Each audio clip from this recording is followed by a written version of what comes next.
Shalom, shalom, family. Good morning, good morning, good morning, family. Uh, is anybody awake? I know it's been a minute since I did one of these road rage videos. Is anybody awake? Good morning.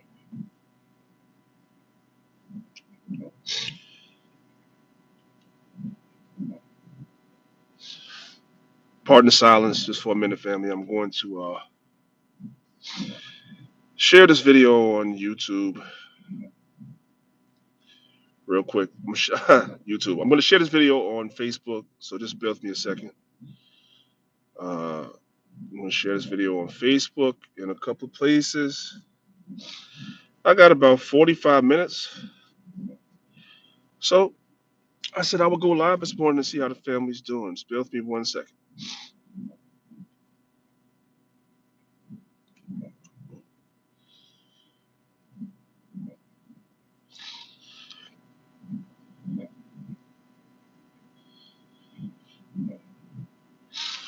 Now, I know it's been a minute, family, but you guys already know the etiquette. So, as you guys are coming into the house, please be sure to give the video a thumbs up or a thumbs down if you're a hater. That's fine too. Um, Either way, the algorithm is triggered. More people can know that we're live, and they can come in and join in the conversation, or they can check the video out a little bit later. Alrighty, alrighty, alrighty. So, yeah, I was hoping it didn't rain today. There was an event that was going down in Manhattan a little bit later on today that I wanted to go to. So I'm a little disappointed that it's actually raining this morning. Real quick, before I go any further, I'm gonna come around real quick. The screen. I'm gonna show you guys the herb that I'm taking. I told you guys when I go live in the morning, which I haven't done in a while, I would tell you guys about a particular herb that I'm taking. Let me turn my light on inside the car, and let me see if you guys can see this without me having to move my thing off the dashboard. I don't know if you guys can see that. You can't see that, so I'm gonna have to share with you guys another time. Share with you guys another time. Anyway, hopefully everyone is doing well.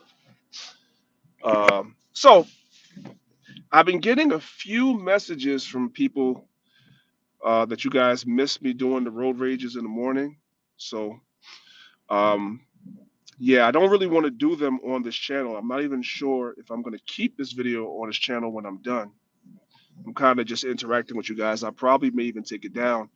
Um, I want to start doing them on the backup channel. So for those of y'all that's messaging me, telling me that you guys want me to do more road rage videos, you're gonna only find them on the backup channel. You won't find them here. Where's my other phone? Here we go. Yeah, you won't find them here. You're gonna find them on the backup channel. Now, granted, I haven't done one in a while because I've been a little busy doing other things. But yeah, I'm definitely gonna be back to doing these real soon. So if you do like the road rage videos and you want to continue to see them, you have to subscribe to the backup channel. That's the only way that you guys are going to be able to see the road rage videos. I'm not going to be doing them on this channel on a regular basis.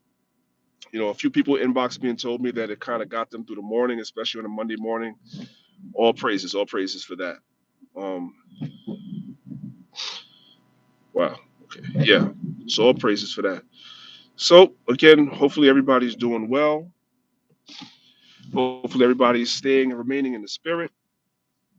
We just came through, at least for us, our camp and a lot of other camps. We just came through a beautiful holy day season. We had the Feast of Trumpets. We had the Day of Atonement, and we had the Feast of Tabernacle, which was beautiful. I personally enjoyed myself over the holy days. Let me turn these windshield wipers off. You guys probably could hear them. I personally had a beautiful Feast of Tabernacles, Day of Atonement, and blowing of the trumpets. Um, I was telling brothers in the camp that this is probably the best Feast of Tabernacles that we've had over the years. A lot of trial and error when you're going camping. Um, a lot of people when they come camping, it's their first time. So this year we were well prepared. We were ahead of the curve. We were well prepared for whether you were an experienced camper or it was your first time camping. We were prepared for all eventualities. We were prepared for whether we had electricity on the campsite or we didn't. Either way, we were prepared for everything. Not to say that there's not hiccups. There's always going to be hiccups, right? But we're showing the Most High that we're mindful of His law, statutes, and commandments, and we're also mindful of the fact that these holy days represent the Most High delivering us, which is why I can't understand why it doesn't make logical sense. If you really think about it, it doesn't make logical sense that the Most High would go through all the trouble. Do I want to use the word trouble? I don't want to use the word trouble, but the Most High would go through everything that He did to deliver us from Egypt, right? And the deliverance from Egypt was so great that the Canaanites were talking about it amongst themselves. They had heard about it. Word got around how the Most High delivered Israel from the hand of the Egyptians. The fame of the Most High got around.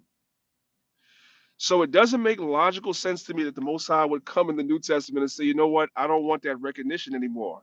Does that make sense to you guys? Because that doesn't make sense to me. Shalom, Crown B13. That does not make sense to me. I'm just speaking from a logical perspective, not even a scriptural perspective at this point, just using logic and common sense. Why would the Most High not want His praise? The Most High loves to be worshiped. Do brothers not understand that? The Most High loves to be worshiped. What sense does it make that the Most High, who loves to be worshipped, would say, yeah, you guys don't have to recognize the fact that I delivered you guys from Egypt anymore. That's done away with. You guys don't have to acknowledge that you were in the wilderness for 40 years anymore doing tabernacles. I don't need that. I don't need that recognition anymore.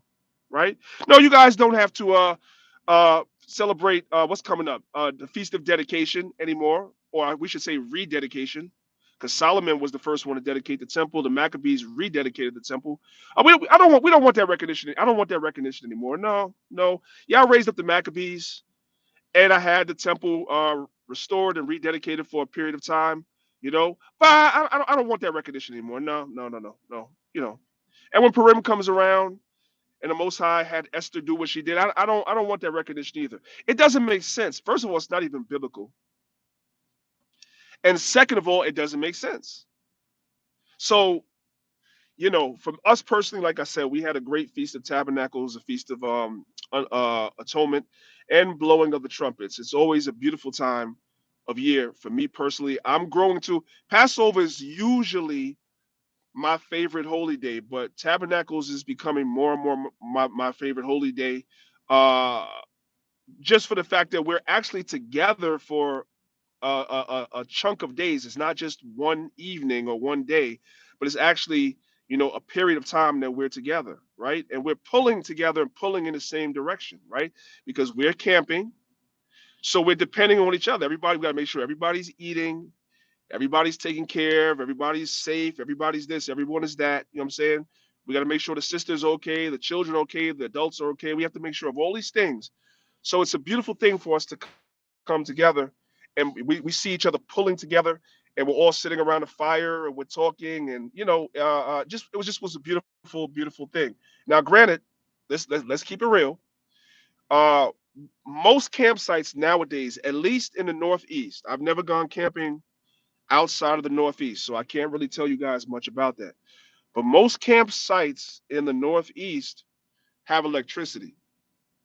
So when you go on a campsite, there's usually like a place where you can plug in your phones and charge your phones and plug in any electronics you may have. Like, most campsites have that. So we're only really rehearsing. We're only really rehearsing. We're only really showing the Most High that we're mindful of His holy days.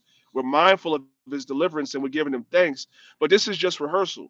When we are delivered and go into the wilderness for real, there's not going to be any of the comforts that comforts that we have when we go camping now. That's not going to be the case. I'm looking at the size of some of the tents that brothers have. Wow. I thought my tent was big.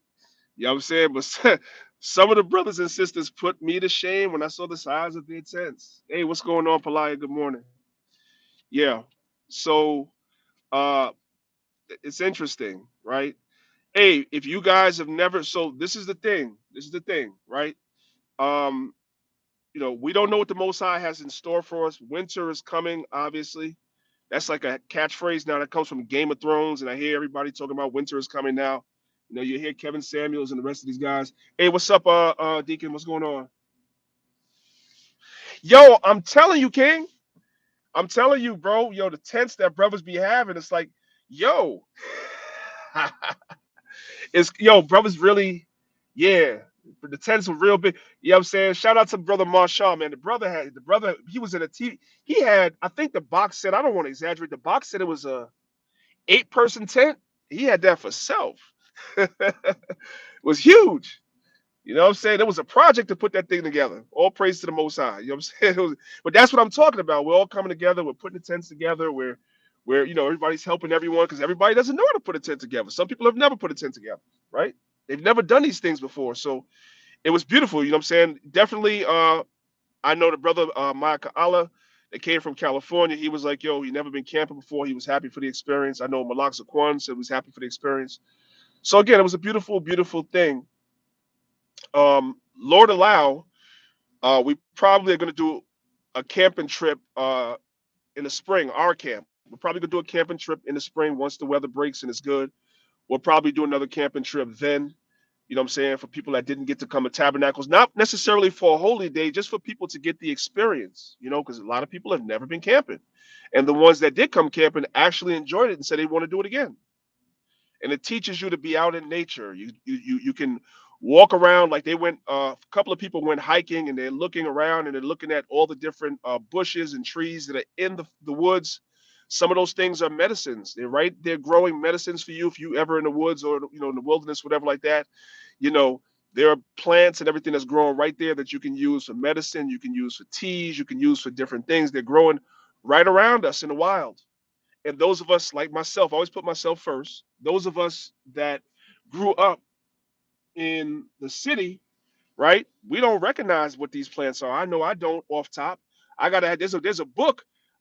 Nowadays I think there's a website. Uh, F. Bill Gates, shalom to you. I just saw you. I didn't see what you said, but I just saw you. Yeah, Polite, that was your first time, and you said you had a good time. You and your wife. It was beautiful. We're gonna do another one in the spring, King. Uh, yeah. So there's a website now. I've come to understand that you could take a picture with your smartphone of a plant, and then you go to the website, you put it in, and the website will tell you what the plant is. So all the comforts we have nowadays, there's no reason for brothers not to go camping. Some brothers in the campus giving excuses. Uh, if you can't rough it, listen to what I'm telling you. And this doesn't just go for my camp. This goes for everybody listening.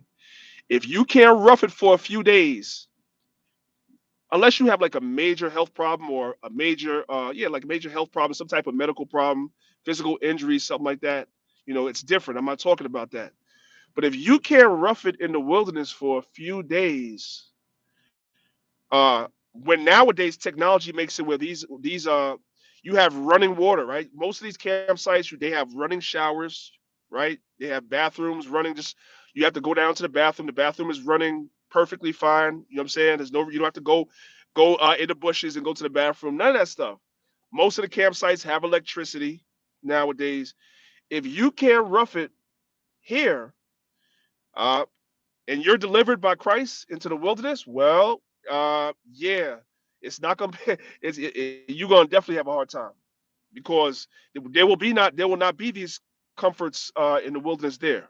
Okay, it's not going to be that. So I'm just saying you should definitely try to get the experience whenever you can. So uh, if Lord allow, if we're able to do a camping trip in the spring, I'll come on these channels and I'll advertise it and let brothers and sisters know we're doing it. And it doesn't matter if you're a part of our camp or not. If you just want the experience, if you're in the area and you can make it and you want the experience of going camping in general, you guys can come along. Anybody that's listening to this video, you guys are welcome to come along just for the experience of going camping. All right. We kind of kept it in house for tabernacles this year. But in the springtime, I'll open it up for anybody that wants to go camping at all. There's some great campsites in the mountains of New Jersey and Pennsylvania. Some pretty good campsites in that area. If you book ahead of time, you can get a really really good spot and you can do it. You know what I'm saying? Shout out to your white is I'm and his wife, Sister Yaleska. Them two, they're the ones that put me on to the campsites up in that area because uh, I wasn't aware of those campsites. So shout out to them. We was actually right next door to the campsite that they showed me. You know what I'm saying?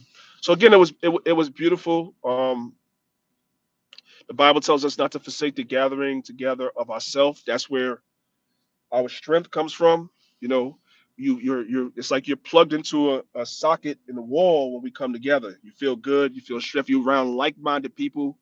You're free to be yourself and speak the truth.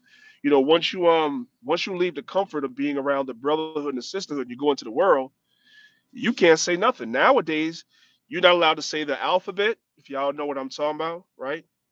You're not allowed to talk about the scorpion sting. You can't say nothing. You know what I'm saying? Freedom of speech is a thing of the past. You're gonna read about that in the history book, freedom of speech. If this captivity was to go on another 100 years, the only place that you know about freedom of speech is by reading it in a damn history book, because it doesn't exist anymore at all. You know? So it's always good to gather together and be able to be yourself, because once you go back out in this world, it's really like hard to be around other people. Like the Bible says, man, I believe it's in the book of Jude. It says, Job was vexed with the conversation of the wicked. That's me. Once I'm not around the brotherhood and sisterhood, and I'm around everybody else, I gotta dial everything down. I can't. I gotta watch what I say around people, even on the job nowadays, because most of these people, man, are zombies to everything the media says. They repeat it. When it comes to this scorpion sting and everything else, they just regurgitate and repeat everything the media says.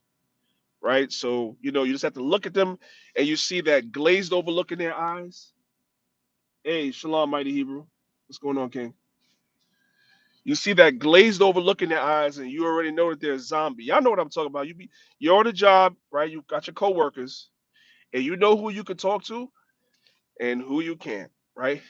And, sometimes people be talking to you, and you looking at them in your mind, you're like, this dude is crazy, or this dude is damn gone, or this dude is a damn is zombified by the media, you know. But you can't say it out loud. You just have to nod your head like you agree. You know what I'm saying? Just give them a head nod like, yep, and keep it pushing. That's no fun. You gotta hold your spirit in. That's really no fun, man. So I hate that. So I'm always happy to be around the brothers and the sisters. I look forward to holy days. The next holy day on the calendar for us that we are celebrating or commemorating is the Feast of Dedication. All right. Lord allow, we're going to do a gathering in New York for that. So I will be letting brothers and sisters know anybody is welcome to come to that. That's not just a camp specific gathering. Like anybody that's watches the channel and would want to come to dedication, as long as you're able to make it there, you'll be welcome. Just don't come with no doctrines, and come in a spirit of love for your brothers and your sisters. We always welcome any and everybody that comes that is an Israelite born, right? Um, there are no scriptures in the Bible that speak about these holy days being done away with. As a matter of fact, as I mentioned during Tabernacles, and I would be remiss if I don't mention it again.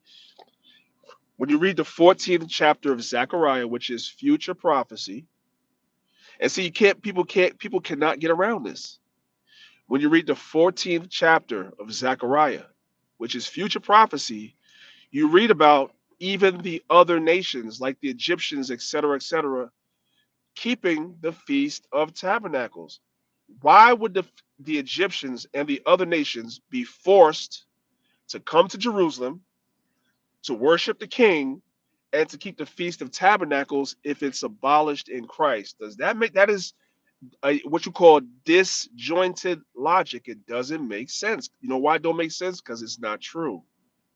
There are no scriptures in the Bible that speak about any of the holy days being abolished at all.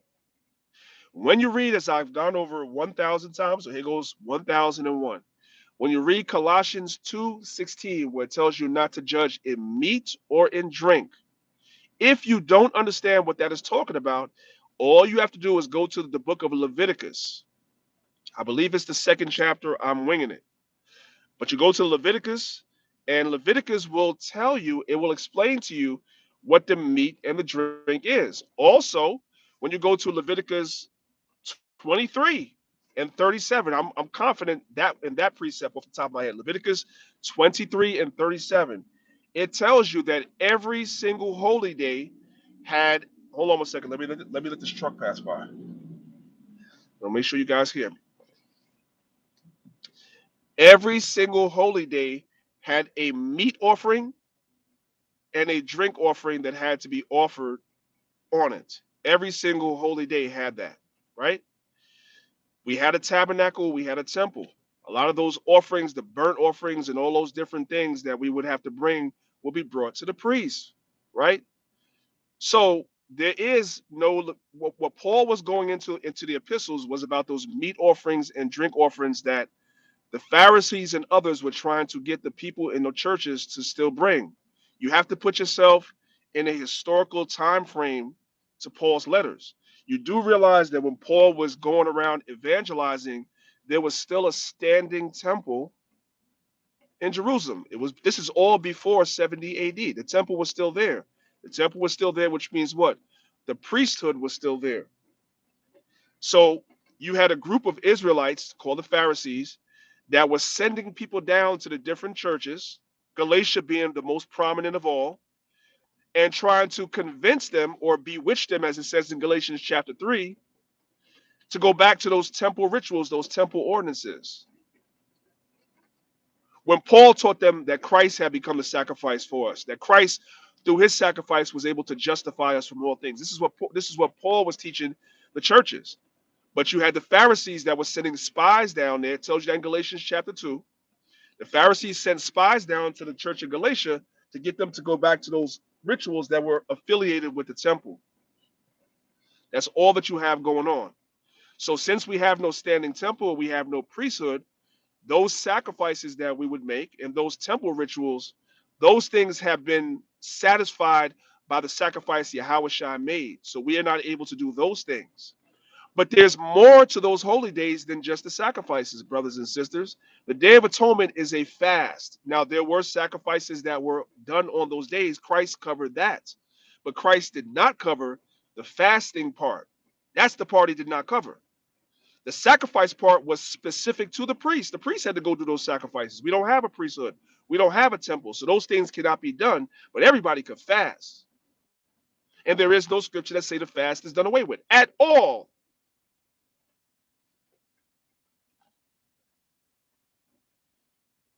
So we have to be clear on that, right? Uh, the same thing goes for tabernacles. There were certain sacrifices when you read the book of Numbers that was supposed to be done every day. Certain amounts of sacrifices every single day that was supposed to be done on its day.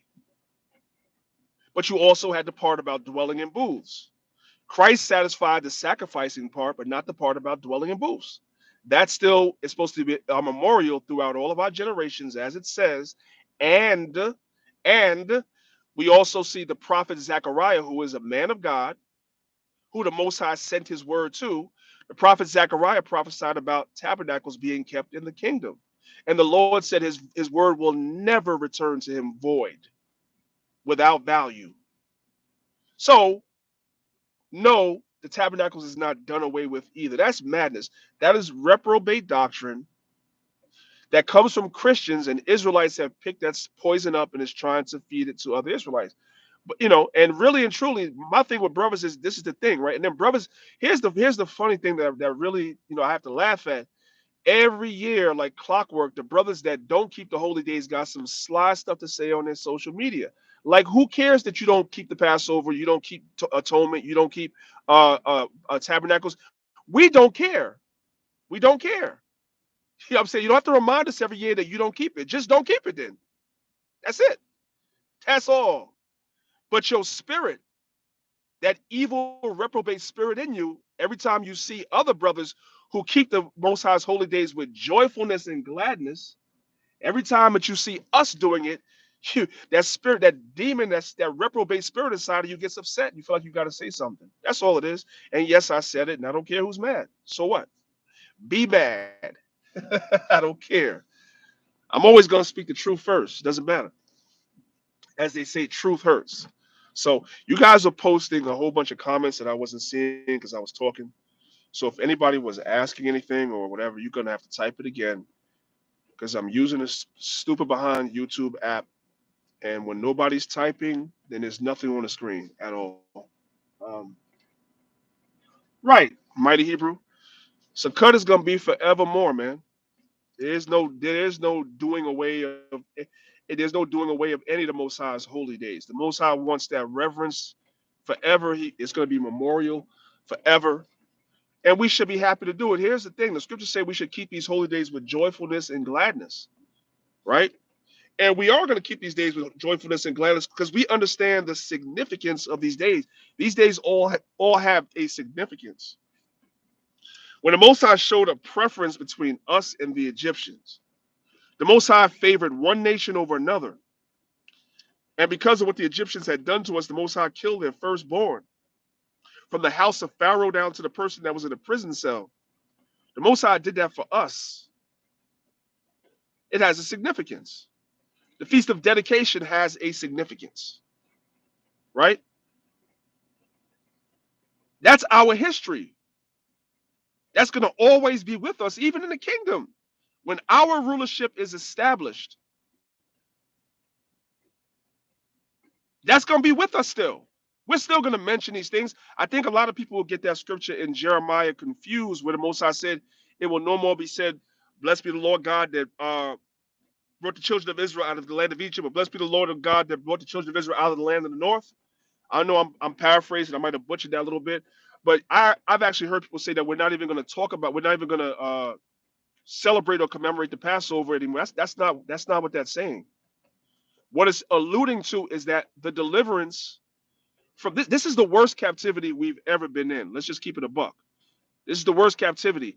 Why is this the worst captivity? Yes, because of chattel slavery, so forth and so on. But this is the one captivity that we're in where really we don't know who we are as a people. We're just really coming back to our heritage now in great numbers. Every other captivity that you could read about in the Bible, we knew who we were. The ones of us that even went into Gentile customs, a lot of them knew who they were too. They just chose, like for instance, I always talk about, I'm going to talk about this on the Feast of Dedication again. When you read in the book of Josephus, right? When you read in the book of Josephus, it tells you, um, and I'll do this during our Feast of Dedication, I'll go over this again. It tells you that when Alexander came into Jerusalem, right?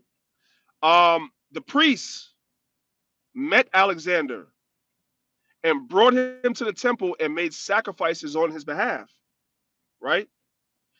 After they sacrificed for him, they showed him the book of Daniel. Now, Josephus doesn't tell you whether it was Daniel chapter 2 or Daniel chapter 7, but those are the two places, and I believe the eighth chapter also, if I'm not mistaken. Those are the three places that Alexander is mentioned in the Bible, not by name, but once you understand history, you know it's talking about him. So it tells you in Josephus that the priests showed Alexander himself in the scriptures. They recognized him as the man the scripture was talking about, and they showed him his place in the Bible. And because of that, at that time, he did not overthrow the city. And Josephus goes on to tell you that you had a lot of Israelites that the self same day joined Alexander's army. A lot of times, Sam, what we do is, excuse me, we wait until the time of Antiochus the Fourth, right? When we go into the Maccabees, we read about Antiochus Epiphanes in First Maccabees chapter 1. And a lot of times we say that's where the Hellenization of our people began. That's where the conversion of our people to Greek customs began. But that's not really true, because it happened from a time of Alexander himself. When you read the history, you had a lot of Israelites that joined Alexander's army and were voluntarily, listen to my words, they voluntarily Hellenized, uh, right, all praises mighty Hebrew. They voluntarily Hellenized themselves. They joined his army. They took on those Greek customs, so forth and so on. And by the time you get to the Maccabees, the story reads a little bit better, because you already had Jews that would, you had already had a lot of our people that would join to the Greeks already by the time you get to First Maccabees. They did that voluntarily and taught their children and taught their children's children and their children's children. When Antiochus comes into power, now he's forcing it on everybody, just like they're forcing the scorpion sting on everybody now. At first, it was voluntary, right? When the scorpion sting came, people voluntarily were going out to get it because they were scared of this so-called plague, whatever. They were going to do it voluntarily, right? Now we have this guy in, you know what I'm saying, creepy, sleepy, and now he's forcing it on everybody. Well, that's Antiochus. You had a lot of Jews that voluntarily Hellenized themselves. And then when Antiochus came into power, the rest of Israel that didn't voluntarily do it, they were forced to do it. That's why the Maccabees had to separate themselves from the people, because the people were going along with that thing, right? So we see the same thing today. So all of that is in the scriptures. Our people left their customs, right? The same thing can be said about the Romans as well. You had a lot of Israelites that were in the Roman army, lots of them. Just like you have a lot of our people that's in America's army, it's the same thing. And the Israelites that were in the Roman army, guess what they had? They had Roman names. There's history on the stuff. I'm gonna go into all of this stuff in the academy. There's history on the stuff. So after a while, culturally speaking, our people became indistinguishable from the actual Gentiles themselves. Then Christ came, Yahweh Shai, made himself a sacrifice, right? And then what you have is you have the Apostle Paul. See, when you let me say this. When you understand the Bible in its historical context, like I always say, the Bible reads way different than when you don't. When you read it without history, you read it like a Christian. Even if you know you're an Israelite, you read the Bible like a Christian. That's what you do. When you know history, the Bible reads different. What is significant about Paul's three missions? What is the significance of Paul's three missions? What is the significance?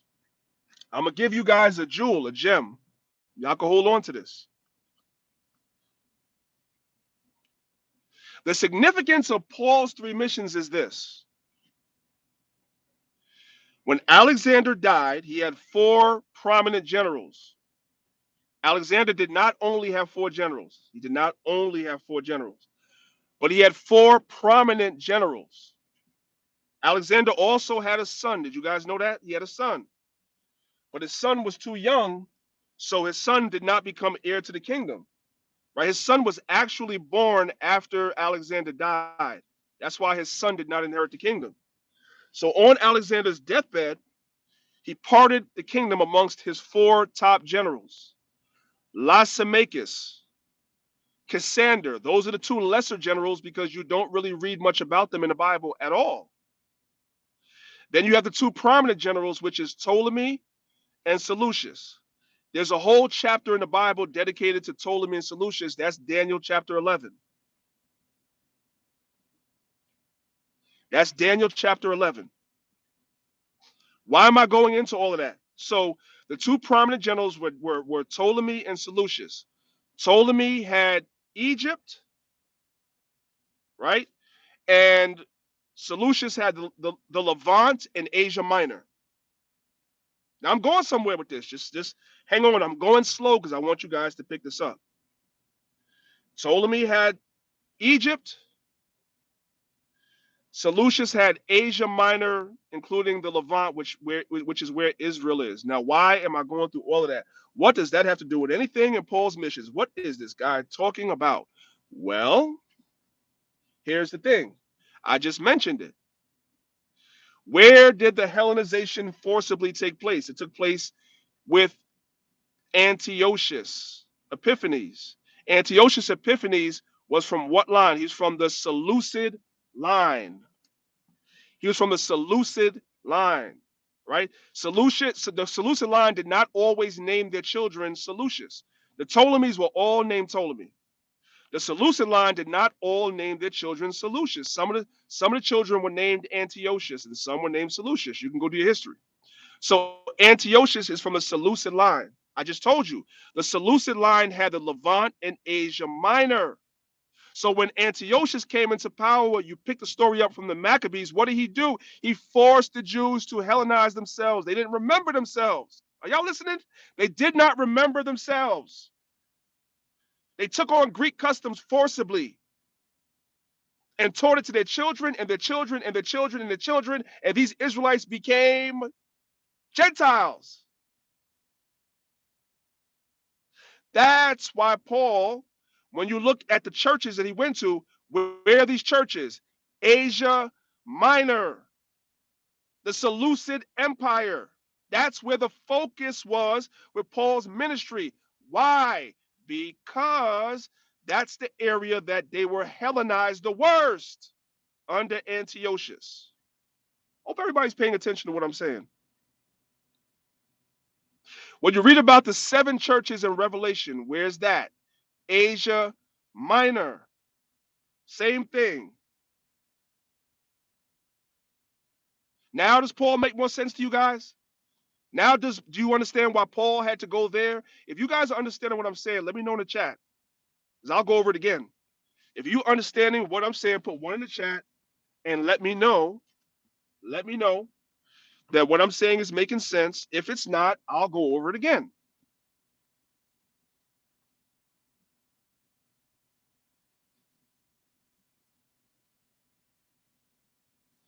Now, do you guys understand Paul a little bit better? Now, do you guys understand why I told you guys that if you understand history, right, you will understand Paul. You can't, the reason why the churches and a lot of Israelites believe that these Gentiles in the New Testament are actual Gentiles, they don't understand the history in its full spectrum and its full scope. I'm going to go into this in great detail in the next academy, which is starting in 2 weeks. They don't understand the full scope of history. I just gave it to you in 5 minutes. Alexander had 4 generals. I'm going to go over it one more time. Lysimachus and Cassander. Let me go back. Alexander had 4 prominent generals because he had more than that. The 2 minor ones, Lysimachus and Cassander, right? And the two lesser ones are Lysimachus and Cassander. The 2 prominent generals is Ptolemy and Seleucus, right? Ptolemy and Seleucus are the 2 prominent generals. Ptolemy had Egypt. Seleucus had Asia Minor, which includes the Levant, which is where Israel is. When we pick the story up in the Maccabees, the story starts off with Alexander and his 4 generals, but the focus is on Antiochus IV, which is from the Seleucid line. When he began to do what? Bring his whole kingdom together and tell everybody they had to do Greek customs. And after a while, the Israelites that didn't do it, he forced Greek customs on them. Second Maccabees 6:6 tells you that it was no longer lawful to call yourself a Jew. We were forcibly Hellenized. And that was passed down from generation to generation to generation, just like here in America. We were forced into Christianity and Americanism, right? So these Israelites, after a few generations of being Hellenized, forgot their customs. You had some Israelites that were Hellenized from the time of Alexander, but I'm talking about the ones that were forced. and it was forced on them and their children. They forgot. They had become indistinguishable with the everyday Greeks, other than phenotype. The Greek, the real Greeks are Edomites, right? But I'm talking about the Greeks had a bunch of nations under them, even some of the dark nations, right? So they had become indistinguishable from the rest of these Greeks. They were wearing the same clothes. They had the same names as the Greeks. They were naming their children Greek names. Hello, just like we do in them. I don't understand how people can't understand this stuff. We do that here in America. We do the same thing here in America. So these Israelites that were in this Asia Minor area under the Seleucid dynasty from the time of Antiochus on up, they were Hellenized. They were naming the children Greek names and following Greek customs and dressed like the Greeks. They become indistinguishable from the Greeks. That's why the focus of Paul's missions and epistles is where? The same area where we read in the Apocrypha where the Israelites were Hellenized. Y'all thought that was random? It's not random. That's why you have to know history in its full scope. And that's why I started off my statement by saying what? When you understand history, you understand the writings of the Bible way better. Now you're like, oh, now this makes sense. Now I understand what Paul was doing. Now I realize why Paul was saying there's no difference between Jew or Greek, because there's Israelites. There's no difference between barbarian or Scythian, whatever, so forth and so on. There's no difference. Why? Because these are Israelites. The Scythians are Israelites. The barbarians, many of them were Israelites. Not all, but many. These Israelites. Now you understand. That's why when people hate on the Apostle Paul, right? They hate on him because they don't understand the history. They don't understand. So because you don't understand, you reject. I wish when I first came into the truth, I had somebody to break this stuff down to me the way it's getting broken down to y'all.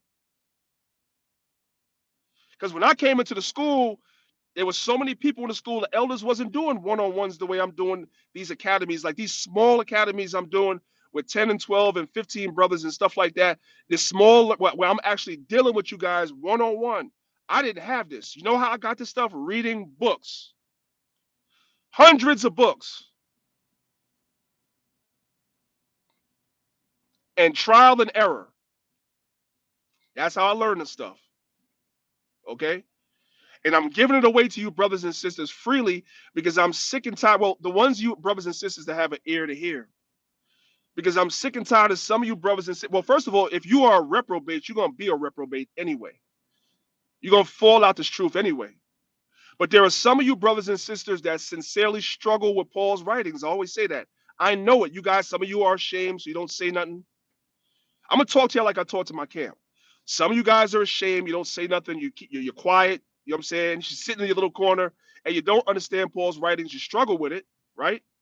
Then when you fall out the truth, I'm going to talk about you like a dog. Why? Because I go over this stuff all the time, especially with my camp. They already know I say this all the time. I'm not going to have mercy on you if you fall out the truth behind the stuff because I'm here. I'm a resource. I go over this stuff all the time. It's really not that hard. Them epistles are written to Israelites on Clubhouse. Um, by the way, I done rambled on for so long, and I don't even. My likes are not looking good at all. My likes are not looking good at all. I'm giving away all this free game. Hey, what's up, brother Claude? Peace. I'm giving away all this free game, and you guys can't even hit the like button. That you should be. Hey, man, y'all just kept the Day of Atonement, and y'all still in the midst of sin, man.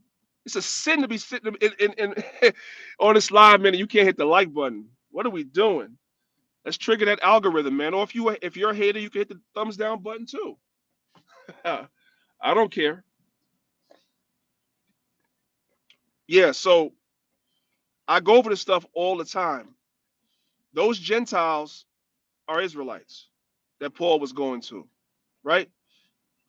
That helps you understand Acts 11:26 when Paul is speaking about the olive branch and Israel being grafted back into the tree, so forth and so on. In verse 26, it says, "All Israel shall be saved, as it is written." That lets you know that that whole chapter is talking about Israel, and and it also lets you know that the northern kingdom or the kingdom of Israel, the Most High is bringing them back too. See, the Most High made a promise to our forefathers Abraham, Isaac, and Jacob. So the Most High had cast away the northern kingdom for a certain amount of time, but there had to be a way for them to come back. There had to be a way for them to repent and to be restored. There had to be a way. And that period of restoration started with the apostolic missions throughout Asia Minor that eventually spread into the interiors of Africa, where a lot of Israelites are scattered too. And that's another thing. You have a lot of Israelites in Africa as well. You brothers got to open up your minds. Then open up your minds. Learn to read and research a little bit more, right? I was having an argument with a Christian on Clubhouse, and the Christian told me, um, what did the Christian tell me? The Christian told me that the book of Romans was written to the people of Rome. Now, I have heard the conscious community say that before because they hate the Bible. So I expect that from them. But you call yourself a Christian pastor and you're on a public forum debating Israelites, telling us we don't know what we're talking about.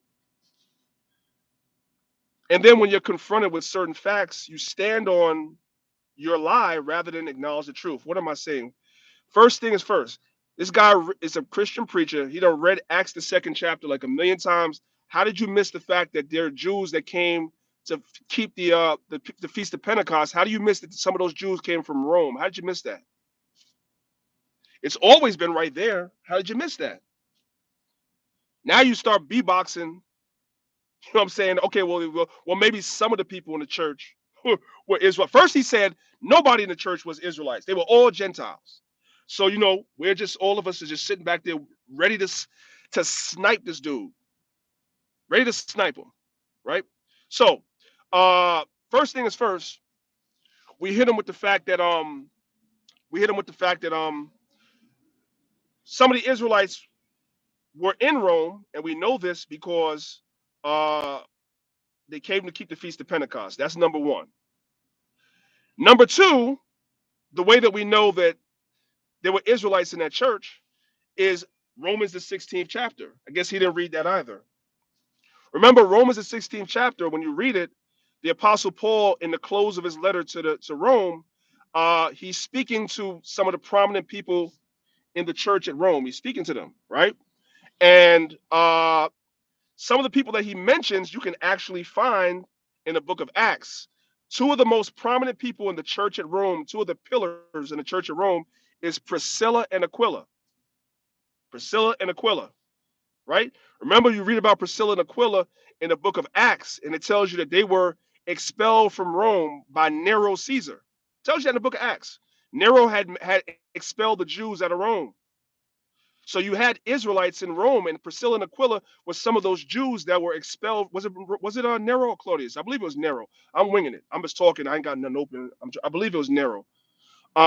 Yeah, he expelled them from Rome. These are Jews, and you read about them in the church at Rome in Romans 16. But I thought the Christian pastor said there was no Jews in the church. Now you're just up there looking stupid. Those were Jews. Those were Israelites. The book of Romans was written to the Israelites that were in Rome. Some of them knew who they were, and some did not. They were repenting and coming back into their nationality.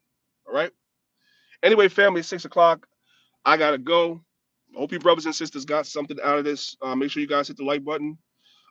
And I will be back doing these early morning series on the backup channel Maccabees TV too. I'm gonna put the link in the comments. Once I'm done being live, I'll put the link in the comments. You guys go over to the other channel and subscribe if you like these early morning talks. This is where I'm gonna give you guys all the free game. You know what I'm saying? So if you like what you're hearing and you want to hear more, you won't get this type of game on this channel all the time early in the morning, but you will get it on the other channel.